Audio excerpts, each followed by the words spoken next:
Assalamualaikum warahmatullahi wabarakatuh. Waalaikumsalam warahmatullahi wabarakatuh. Alhamdulillah wassalatu wassalamu ala Rasulillah. La haula wala quwata illa billah. Amma ba'd. Wa ya ibadallah, usikum wa nafsi taqwa. Faqad fazal muttaqun. Alhamdulillah, syukur kepada Allah Ta'ala. Pada pagi hari ini kita jumpa lagi untuk melanjutkan kajian tafsir Al-Marawi. Yang terakhir kita baca sampai pada ayat yang ke-26 dan juga 27. Baru pada penjelasan tentang tafsirnya, yaitu huruf sudah sampai F. Baik. Kita akan sedikit mengulang ayatnya untuk memperjelas. Ya, ini huruf F, ya, berarti F itu orang-orang yang melanggar janji atau sesudah dikuatkannya. Itu di ayat 27. Alladzina yanquduna ahdallahi min ba'di mitsaqih wa yaqta'una ma amarallahu bi ayyusal wa yufsiduna fil ardi ulaika humul khasirun. Ayat 27 ini kita mulai di huruf F, yaitu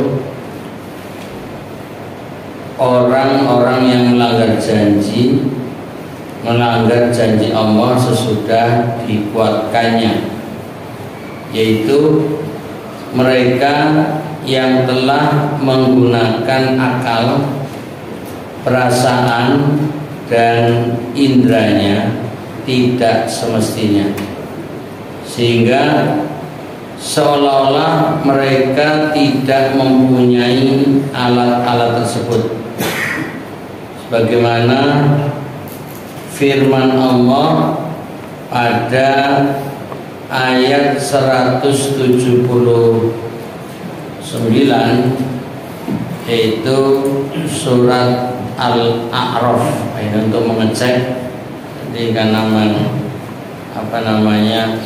di dalam buku ini tidak ditulis ayatnya, mungkin bisa ngecek surat Al-A'raf ayat 179,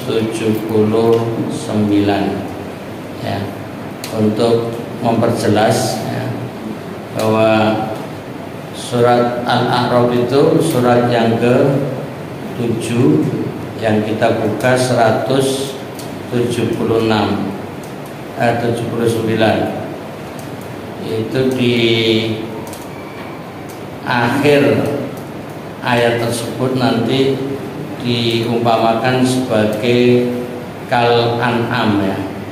Walaqad dara'na li jahannama katsiran minal jinni wal ins, dan sungguh akan kami isi neraka jahanam banyak dari kalangan jin dan manusia. Lahum qulubun la yafqahuna biha, mereka memiliki hati tetapi tidak dipergunakannya, ya, untuk memahami ayat-ayat Allah. Walahum a'yunun la yubsiruna biha, dan mereka memiliki mata tetapi tidak dipergunakannya untuk melihat tanda-tanda kekuasaannya. Walahum adhanun la yasma'una biha, dan mereka mempunyai telinga tetapi tidak dipergunakannya untuk mendengarkan ayat-ayat Allah.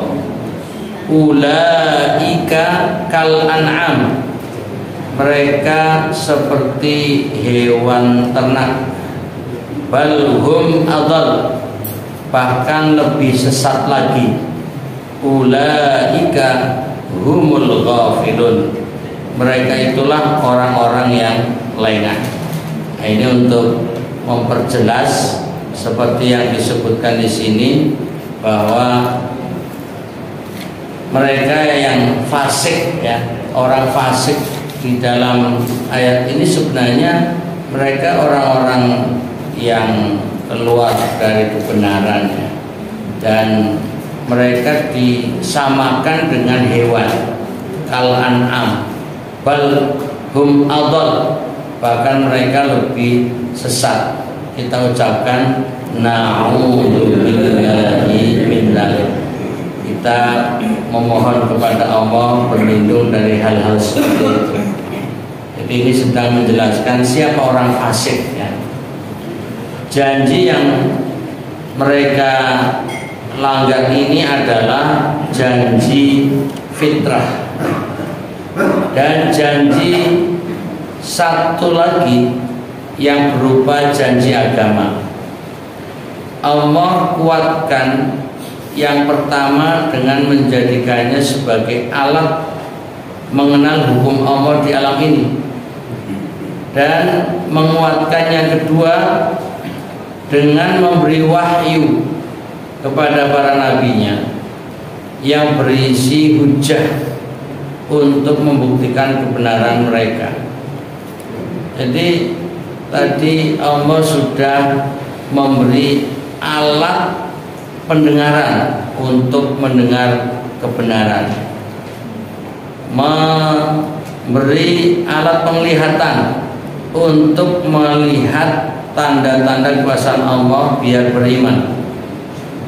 Tapi mereka tidak mau menggunakan. Lalu didatangkan wahyu Al-Quran dalam rangka untuk menunjukkan bahwa Nabi ini benar mendapatkan wahyu langsung dari Allah berupa Al-Quran. Mereka tetap saja tidak mengakui, mereka tidak mau membenarkan. Walaupun sudah ada tantangan, kalau kalian tidak percaya ini wahyu dari Allah, Al-Quran ini benar-benar asli, datanya dari Allah, bukan karya Muhammad. Coba kalian buktikan, membuat saja satu ayat, ya, sebagai bukti bahwa Al-Quran ini ibaratnya hanya sebagai karya manusia. Tapi ternyata tidak akan pernah mampu manusia membuat satu ayat saja, tidak bisa. Bagaimana satu surat, ya, atau satu surat gak masalah, itu tidak akan pernah mampu. Faktu bisuratim, ya, datangkan satu surat yang dianggap serupa dengan Al-Quran. Nah, ini untuk menggambarkan bagaimana orang fasik, ya, mereka menolak kebenaran Al-Quran, menganggap Al-Quran hanya karangan-karangan Muhammad saja. Lalu tantangannya, sudah kalian buat saja dulu kalau memang benar. Kalau memang menolak kebenaran ini, kalian buat seperti Al-Quran, dan tidak akan pernah bisa. Nah, ini susah juga berhadapan dengan orang-orang fasik yang memang didasari kekafiran, didasari penolakan. Nah, kita kembali lagi melihat diri kita yang sudah menerima kebenaran ini, kita ucapkan hamdalah, alhamdulillah. Ini bukan hal yang mudah. Kita lahir di lingkungan muslim, sehingga dengan mudahnya kita menjadi orang muslim, kita beragama Islam.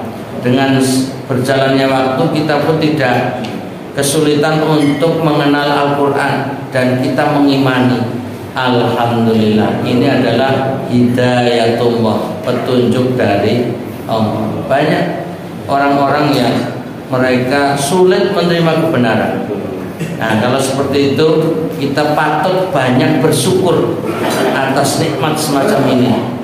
Kelihatannya sih ketika kita di lingkungan orang Islam kita biasa-biasa saja. Seperti ya memang lingkungan kita Islam, tetangga muslim, keluarga muslim, teman muslim, seperti biasa saja.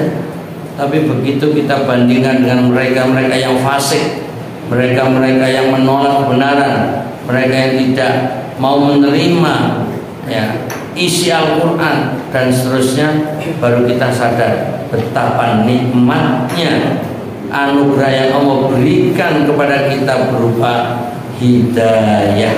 Alhamdulillah. Kemudian karena itu orang yang mengingkari kebangkitan Rasul-Rasul Allah dan tidak mau mengikuti pimpinan mereka berarti melanggar janji Allah dan durhaka kepada sunnatullah. Padahal sunnatullah itulah yang membawa jasmani dan rohani manusia mencapai kesempurnaan. Selanjutnya huruf G ini terjemahan, dan mereka memutuskan apa-apa yang Allah perintah untuk disambungnya.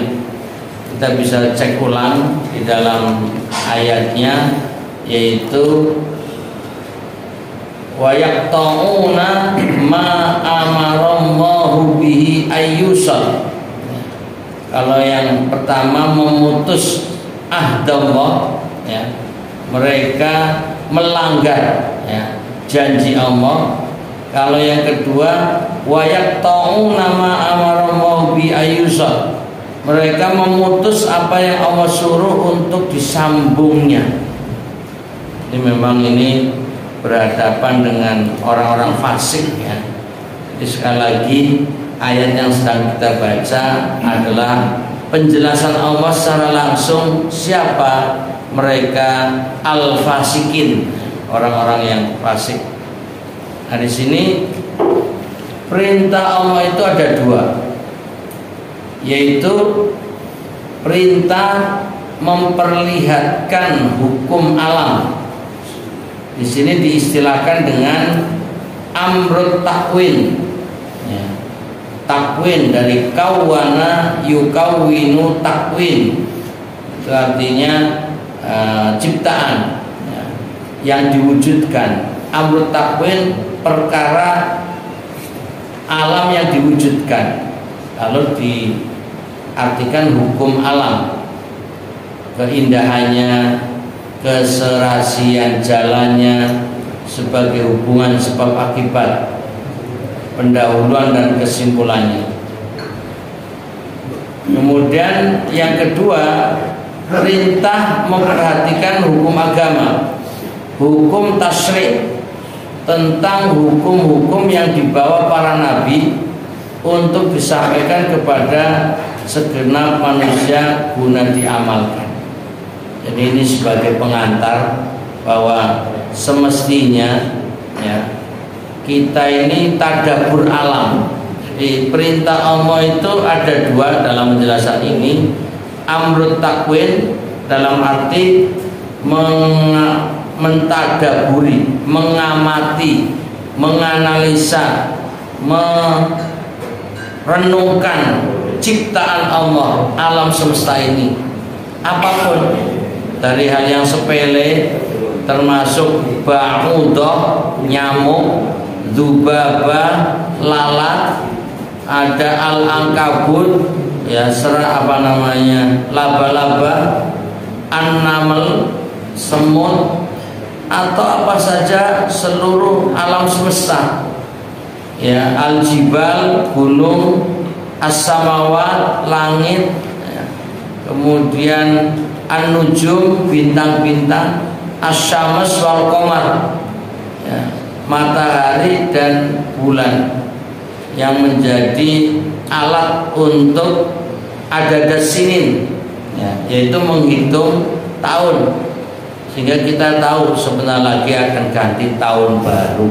Nah, jadi seperti peredaran bulan yang akan menjadikan kita tahu beberapa hari lagi kita akan menyambut tahun baru 1446 Hijriah. Ini untuk tadabbur, kenapa kok sampai pada akhirnya pergantian tahun? Karena memang peredaran matahari, bulan, bumi inilah yang Allah ciptakan. Nah, masalahnya kalau ganti tahun atau tahun baru, kita ini sebenarnya tambah atau berkurang gitu loh. Nah, ini pertanyaan biar kelihatan meleknya aja sebenarnya. Kira-kira kita tuh merasa bertambah atau merasa berkurang? Tergantung cara menghitungnya kan. Kalau kita menghitung angkanya itu sebenarnya tambah. Kan dari 1445 menjadi 46. Berarti kan tambah angka. Sama dengan kita tambah umur. Berarti tambah kalau melihat angkanya. Tapi kalau kita melihat jatah hidup kita, sebenarnya kita bertambah atau malah justru berkurang. Nah, kalau sudah berkurang tinggal hitung lagi gitu. Kira-kira sisa berapa.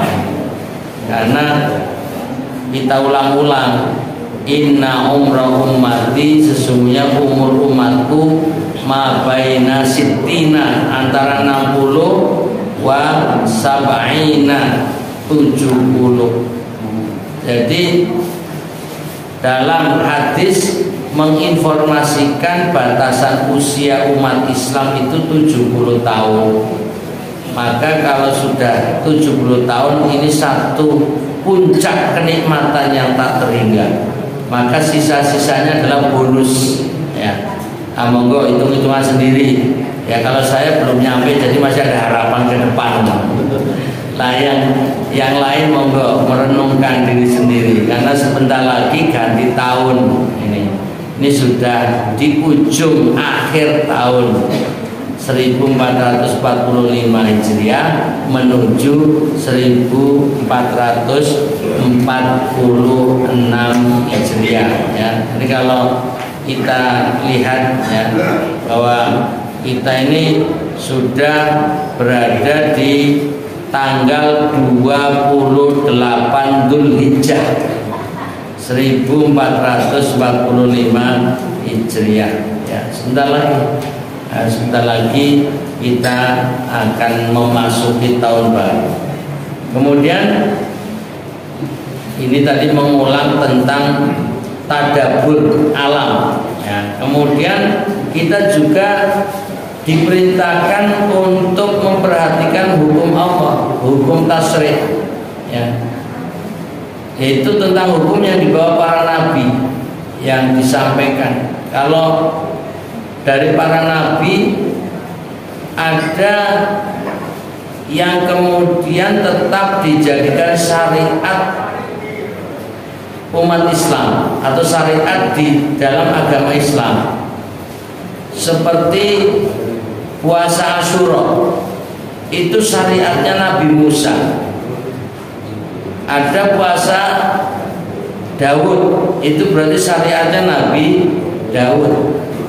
Ada manasik haji itu syariatnya Nabi Ibrahim dan putranya Ismail. Nah, ini untuk mengkaitkan karena kita sudah memasuki atau hampir memasuki bulan Muharram untuk tambahan. Bahwa di sini memang kita dianjurkan untuk tadabbur. Ya, syariat man qablana. Jadi syariat sebelum umat Islam, sebelum kita. Ya seperti tanggal 10 Muharram itu disebut hari Asyura. Ya, bacanya harus cepat, Asyura, jangan berhenti di tempat.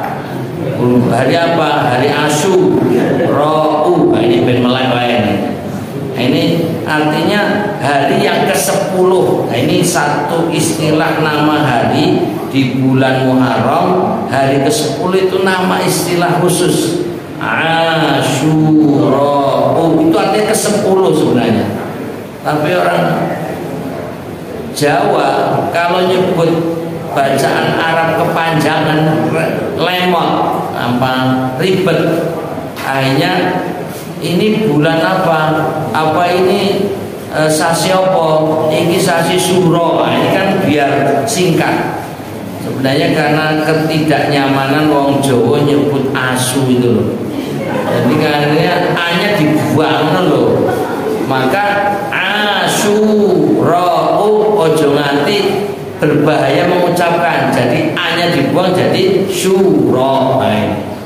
Sebenarnya nama hewan tersebut dalam Al-Quran disebut berulang-ulang. Ono yura klosur apa boy? Jadi kalbun itu disebut dalam Al-Quran berulang-ulang. Ashabul kahfi bawa kalbun. Nah itu yura apa?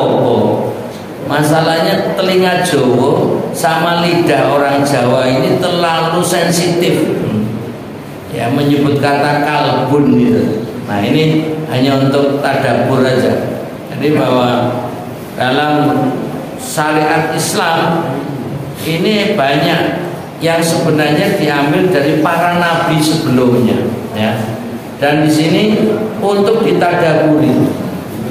Tadi sekilas saja untuk mengingatkan biar kita persiapan karena kira-kira kurang 2 hari lagi kita ganti bulan. Dzulqa'dah menjadi Dzulhijjah menjadi Muharram, dan di bulan Muharram ada tanggal 10-nya Asyura'u. Nah ini akan menjadi ibadah khusus. Nah ibadah khusus yaitu Syam Asyura'u yang awalnya merupakan syariat Nabi Musa alaihissalam, yaitu saat tenggelamnya Fir'aun. Jadi mudah sekali mengingat kapan Fir'aun mati. Hari Asyura'u, yaitu tanggal 10 Muharram. Nah, ini untuk mengingat saja. Nah karena tenggelamnya Fir'aun lalu mati, Nabi Musa merasa selamat dari musibah, dari kejaran bala tentara, maka fasoma Musa syukran lillah.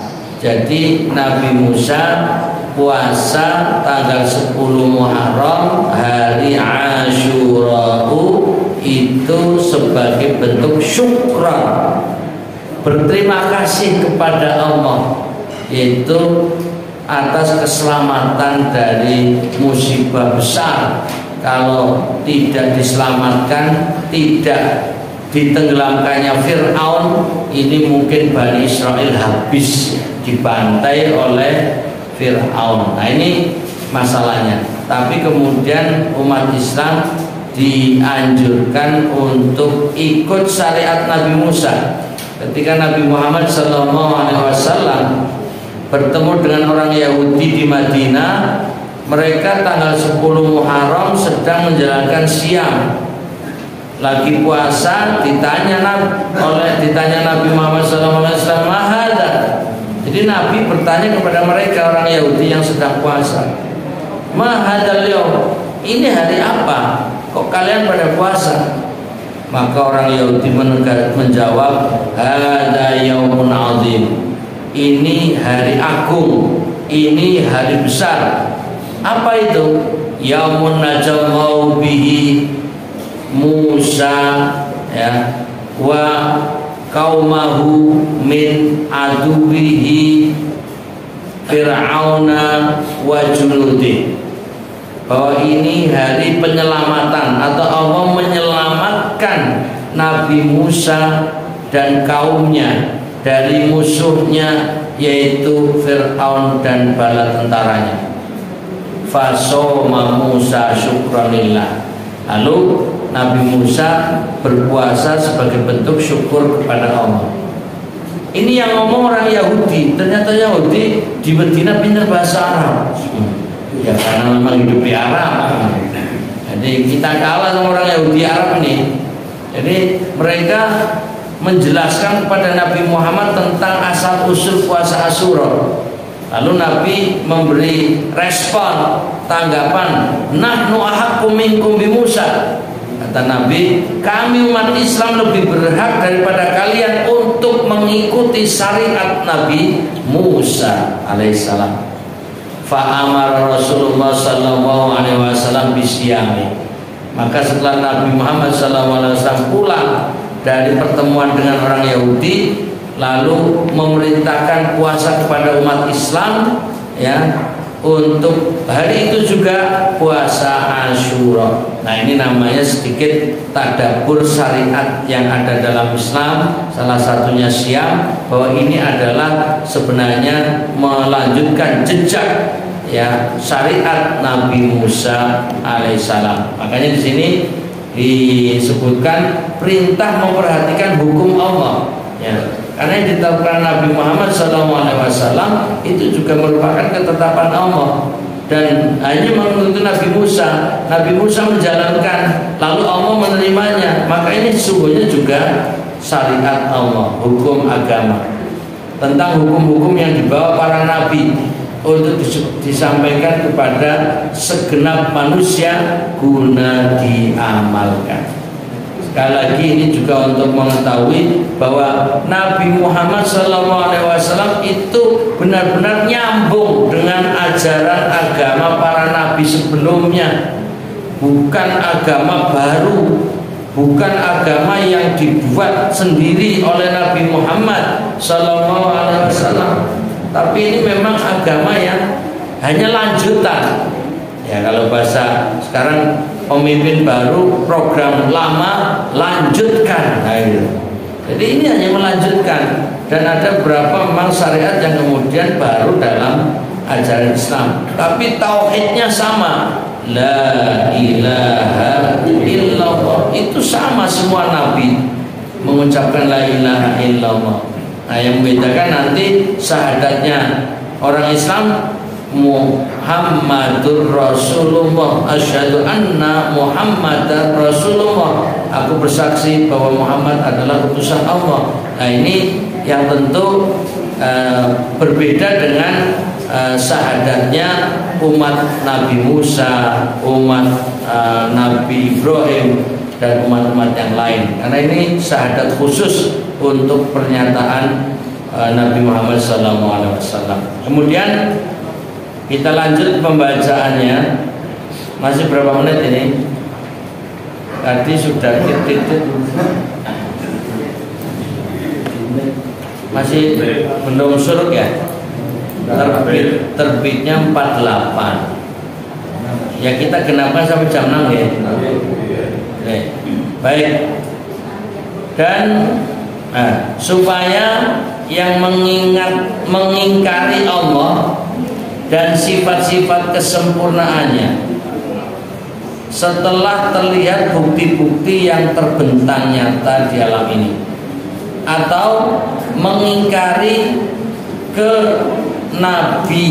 kenabian seorang nabi setelah ia memperlihatkan bukti kebenarannya, berarti ia telah memutuskan sesuatu yang Allah telah perintahkan supaya disambungnya sesuai dengan janji fitrah. Karena orang seperti itu telah memutuskan antara bukti dengan yang dibuktikan dan petunjuk dengan yang ditunjuk, ya. Jadi ini kembali lagi, orang-orang fasik, ya, itu adalah orang yang ingkar terhadap kebenaran, dan mereka justru memutus janji Allah, memutus apa yang semestinya disambungkan.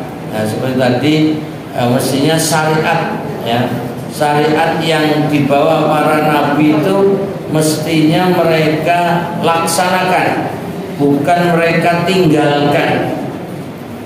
Jadi kadang umat-umat terdahulu meninggalkan syariat nabinya.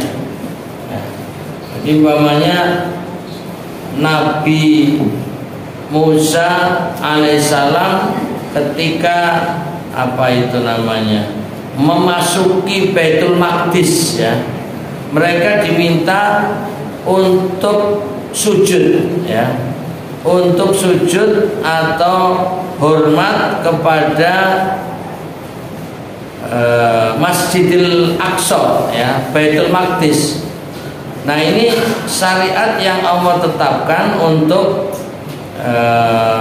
Nabi Musa alaihissalam, dan itu dilaksanakan untuk Bani Israel. Tapi kemudian mereka mengingkari ya, mereka tidak mau lagi untuk melakukan apa yang pernah dilakukan oleh Nabi Musa. Ini contoh saja. Di dalam surat Al-Baqarah ya, nanti kita akan menemukan pada ayat 58. Ini belum waktunya ya. Kita masih pada ayat 26 ya. Tapi kita sedikit lompat. Nah, kita masih di ayat 27. Nanti di ayat 58 surat Al-Baqarah, wa idh qulna dkhulu hadhil qaryah, dan ingatlah ketika kami berfirman, udkhulu hadhil qaryah, masuklah ke negeri ini, yaitu Baitul Maqdis, fakulu minha haitsu syi'tum ragada, makanlah dengan nikmat berbagai makanan yang ada di sana sesukamu. Ini contoh syariat yang sudah diperintahkan Allah kepada Nabi Musa dan Bani Israel, yaitu tinggal masuk ke Palestina di Masjidil Aqsa, Baitul Maqdis, lalu menikmati makanan yang ada, dan ada etika masuknya. Wadkhulul baba sujada, dan masuklah pintu gerbangnya sambil membungkuk. Wa qulu hittah ya. Lalu katakanlah atau sambil mengucapkan hittah, bebaskanlah kami dari dosa-dosa kami. Jadi ini ajaran Allah yang disampaikan kepada Nabi Musa agar diterapkan dan diamalkan Bani Israel, yaitu memasuki Masjidil Aqsa dengan nunduk ya, sujada itu diartikan sujud, tapi maksudnya rukuk, hormat. Nah, kalau kita masuk masjid, tahiyatul masjid berupa sholat 2 rakaat. Dan ketika masuk itu mengucapkan hittah, artinya bebaskan kami dari dosa-dosa kami, karena sudah melanggar banyak-banyak kesalahan sebelumnya. Tapi nanti di kemudian hari mereka mengganti ya, mengganti apa yang sudah ditetapkan. Ini gambaran orang fasik, ini suka merubah-rubah. Bisa sebagai contoh ayat 59 lanjutannya, untuk menggambarkan bagaimana Bani Israel suka merubah. Fabaddalal ladzina dzalamu qawlan ghairal ladzi qila lahum. Lalu orang-orang yang zalim. Jadi kalau di surat Al-Baqarah ayat 27 ini menggunakan kata, atau ayat 26 sebelumnya menggunakan orang fasik yang suka merubah dan melanggar aturan. Tapi nanti di surat Al-Baqarah ayat 59 itu menggunakan kata zolamu, zolimin. Mereka Bani Israel orang-orang zolim. Karena apa? Merubah ya, merubah ucapan hittah itu dengan ucapan yang lain ya, intinya mereka suka merubah. Nah, ini yang membuat akhirnya Allah murka. Tapi di akhir ayat 59, kanu yafsukun, mereka telah berbuat fasik ya, sama juga mereka berbuat dolim, dan itu golongan orang fasik. Nah, ini untuk mengkaitkan bahwa mestinya umat Islam jangan sampai melakukan apa yang pernah dilakukan oleh Bani Israel, yaitu melanggar janji Allah, artinya syariat agama Allah.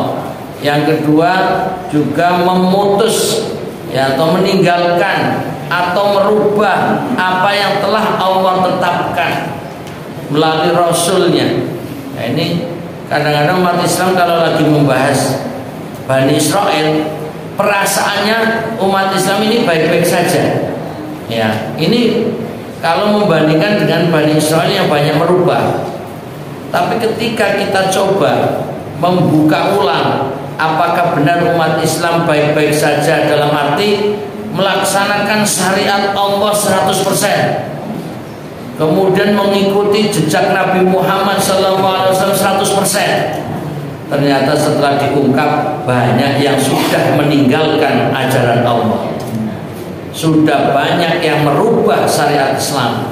Itu dari internal umat Islamnya sendiri, lalu turun-temurun diikuti. Maka kalau kita mau menengok umat Islam dengan apa yang pernah dilakukan Bani Israel, kok rodo-rodo mirip gitu loh. Jadi aromanya sama gitu. Jadi seakan-akan kita orang Islam bersih-bersih saja. Ya, makanya disinilah perlu adanya tajdid, itu untuk memperbaharui kembali lagi ke syariat yang benar. Ar-ruju' ila al-kitab, kembali kepada Al-Quran, was-sunnah al-maqbulah, yaitu syariat Allah melalui Nabi Muhammad yang diterima, ya, sunnah hadis yang diterima, hadis mutawatir, hadis sahih, hadis hasan. Nah, ini seharusnya umat Islam bergerak menuju pembaharuan, kembali kepada jalan yang benar. Nah, ini kenapa kemudian perlu ada tajdid, karena banyaknya umat yang sudah meninggalkan syariat Islam itu sendiri. Kita tentu mengatakan naudzubillahi min dzalik, dari golongan-golongan orang fasik yang meninggalkan apalagi merubah, ya, syariat Islam. Walaupun mereka mempertahankan, ini tidak merubah, tapi hanya untuk melestarikan budaya. Nah, ini mereka ya, kalau disama-samakan dengan apa yang dilakukan Bani Israel, kok sepertinya nggak jauh-jauh amat gitu. Kalau amatnya memang dekat.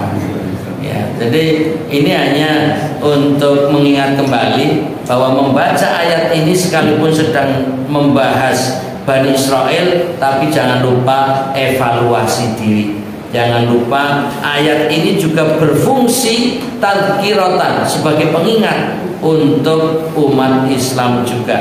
Karena itu pada akhir ayat ini, yaitu wa yufsiduna fil ardh ulaika humul khasirun.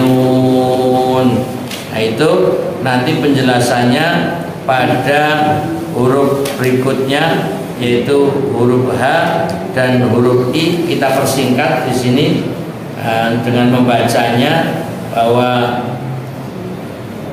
dan siapa yang mengingkari perintah atau larangan yang diketahuinya datang dari Rasulullah, berarti melanggar perintah Allah dalam kitab-kitab sucinya, yaitu perintah agama. Padahal Allah tidak memerintahkan sesuatu kecuali mesti bermanfaat, dan tidak melarang sesuatu kecuali sesuatu itu pasti merusak. Nah, ini penjelasannya. Kemudian sebagai menyelesaikan, ya, ayat 27 tadi, dan mereka berbuat rusak di bumi, halaman 66, yaitu mereka yang menyimpang dari jalan Allah, mencemooh kebenaran yang telah terbukti kebenarannya, mengabaikan petunjuk akal dan petunjuk agama. Karena itu keberadaan mereka di bumi ini hanyalah merusak diri sendiri dan orang lain. Dan akhirnya huruf I, mereka itulah orang-orang rugi. Karena akidah dan akhlak mereka rusak, menyebabkan hilangnya hidayah fitrah dan agama pada dirinya. Maka mereka berhak mendapat kehinaan di dunia ini dengan dijauhkannya mereka dari kebahagiaan jasmani, akal dan akhlak, dan siksaan berat di akhirat. Na'udzubillahi min dzalik. Siapa yang tidak merasakan dua kebahagiaan ini berarti menderita kerugian yang nyata. Demikian kita menuntaskan ayat 26 dan 27. Insya Allah kita akan melanjutkan pada pertemuan yang akan datang ayat-ayat berikutnya, yaitu dari ayat 28 di halaman 66. Dipersilakan untuk dibatasi atau ditandai. Wabillahi taufiq wal hidayah. Assalamualaikum warahmatullahi wabarakatuh.